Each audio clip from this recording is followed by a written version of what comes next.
Itu adalah doa kami Tuhan.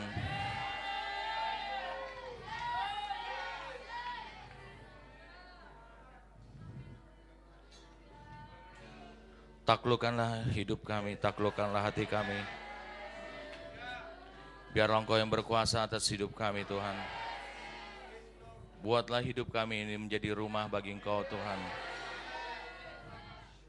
Sama seperti firman-Mu yang mengatakan, Engkau memegang kunci rumah Daud. Sehingga Engkau bisa bergerak bebas kapan saja Tuhan. Menurut keinginan-Mu, menurut kemauan-Mu Tuhan. Tanpa batas Tuhan. Kami siap pada saat ini. Kami siap. Kami percaya bahwa ini adalah baru awal dari semuanya. Dari awal apa yang hendak Engkau genapi Tuhan. Dalam hidup kami, dalam rumah rohani kami, dalam kota kami, dalam bangsa kami Tuhan. Dan juga akan terjadi pada bangsa-bangsa. Kami siap saat ini bagi Engkau Tuhan. Terima kasih. Dalam nama Tuhan Yesus. Amin. Oke, shalom, silakan duduk saudara.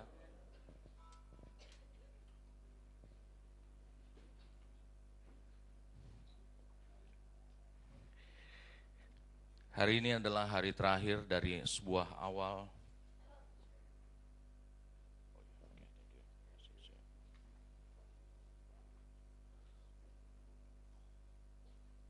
Apa yang Tuhan sedang kerjakan bagi kita. Kalau Medan berubah, maka akan terjadi Indonesia baru, saudara. Amin. Saudara percaya itu?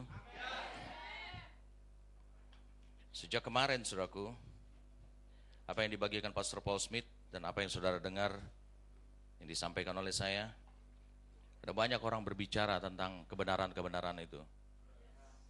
Itu bukan kebenaran untuk dinikmati, tapi bagaimana kita harus membawa hidup kita sehingga kebenaran itu menjadi nyata dalam diri kita. Oke, saya lihat saudara belum siap nih. Saudara siap? Betul? Selama kami di kendaraan, selama kami makan malam kemarin, banyak orang membicarakan tentang Benaya. Saya melihat dalam alam roh, kalau ada Benaya dalam rumah rohani, rumah itu begitu mudah sekali akan menjadi rumah Tuhan. Ada terlalu banyak kita memelihara Yoab. Yoab luar biasa, gagah perkasa, dan dia selalu ada menyertai Daud. Tapi dia tidak pernah ada pada instruksi Daud. Sudah bisa lihat itu, sifat yang paling menonjol dalam diri Salomo adalah dia mengikuti instruksi bapaknya. Jadi ternyata Yoab tidak seperti Salomo. Yoab tidak seperti putra sejatinya Daud. Benaya, ya. Benaya adalah orang Pleti dan Kreti. Itu bukan bagian daripada Israel sebenarnya. Itai bukan orang Israel. Itai adalah orang Filistin. Saudara bisa lihat Tuhan mendatangkan orang-orang yang berkualitas seperti raja-raja. Datang dan bergabung pada Daud. Memiliki keperkasaan seperti Daud. Sangat penting sekali dalam hidup kita. Dalam rumah selalu Tuhan bisa mendapatkan Benaya, Itai, Salomo, Nabi Nathan, Batseba. Itu sangat penting buat kita. Kita tidak memerlukan orang yang ahli. Kita memerlukan orang-orang yang memiliki karakter seperti mereka. Kita tidak akan bisa menikmati yang disebut dengan tahun-tahun yang tidak biasa, yang tidak lazim. Kita tidak akan bisa menikmati hal demikian kalau kita tidak menjadi the church of unusual. Kita harus bisa menjadi the church of unusual supaya kita bisa menikmati the year of unusual. Ini penting buat kita semua. Amin. Hari ini saya ingin secara cepat dalam 2 sesi yang pertama ini, secara cepat saya ingin bagikan kepada saudara tentang Mazmur 127 ini. Ada satu tokoh dari 4 tokoh yang ada di ring satunya Daud, yang perlu harus saya jelaskan kepada saudara secara cepat. Namanya adalah Imam Zadok. Amin. Tapi saya ingin melompat lebih dahulu. Mari kita lihat satu raja-raja. Satu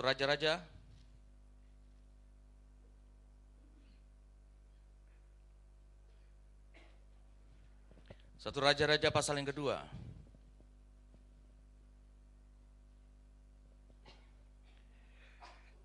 Hari ini saya berharap saudara bisa mengikuti dengan cepat.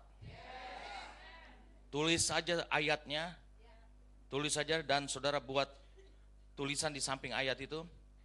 Saya akan baca kemudian, supaya saudara akan membacanya. Amin. Itu perjanjian saudara, ya, dengan saudara sendiri, dengan Tuhan sendiri. Oke. Mari kita lihat satu Raja pasal 2. Ayat 5, dan lagi engkau pun mengetahui apa yang dilakukan kepadaku oleh Yoab, anak Zeruya, apa yang dilakukannya kepada kedua panglima Israel, yakni Abner bin Ner dan Amasa bin Yeter. Ia membunuh mereka dan menumpahkan darah dalam zaman damai, seakan-akan ada perang. Sehingga sabuk pinggangnya, saudara masih ingat sabuk pinggangnya Yoab? Ditawarkan kepada orang yang bisa membunuh Absalom. Dan kasut kakinya berlumuran darah. Maka bertindaklah dengan bijaksana dan jangan biarkan yang ubanan itu turun dengan selamat ke dalam dunia orang mati. Kemudian dikatakan di ayat yang ke-8, juga masih ada padamu Simei. Jelas ya? Lalu kemudian ayat 9 dikatakan, sekarang jangan bebaskan dia dari hukuman, sebab engkau seorang yang bijaksana dan tahu apa yang harus kau lakukan kepadanya, untuk membuat yang ubanan itu turun dengan berdarah ke dalam dunia orang mati. Jelas saudara? Daud hanya menyebutkan 2 musuhnya. Salomo membunuh bukan hanya 2. Sejak itu kokoh kerajaannya. Jelas saudara? Salomo bukan hanya melakukan sesuatu menyingkirkan kedua orang ini, tapi dia juga mempensiunkan Abiatar.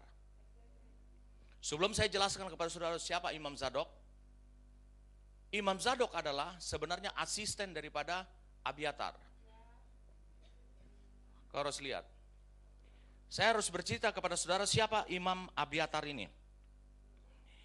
Waktu Raja Saul mengetahui bahwa ada persekongkolan para imam dari Ahimelek yang membiarkan atau menyembunyikan Daud, dia dengar berita itu, maka di Nob, di kota Nob, Saul membunuh semua para imam.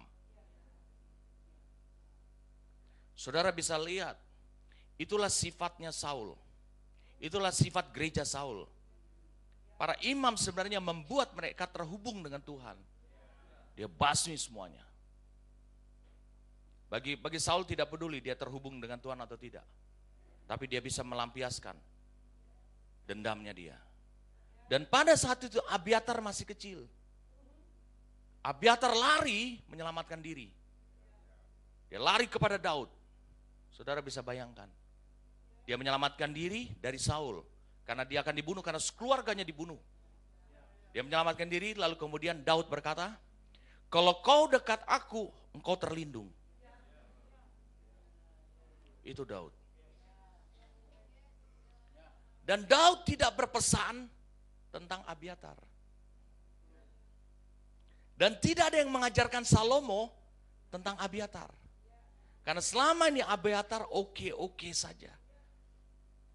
Sampai suatu ketika dia dengar bahwa Abiatar diundang untuk mentahbiskan Adonia menjadi raja. Pertanyaan buat kita semua. Salomo memecat Abiatar menjadi sebagai imam besar. Apakah karena dia berbelok hatinya kepada Adonia, yang bisa dikatakan adalah saingan daripada Salomo? Bukan itu. Sifat Daud nyata sekarang pada diri Salomo. Apa itu? Sifat Daud adalah apa ketetapan Tuhan, apa firman Tuhan,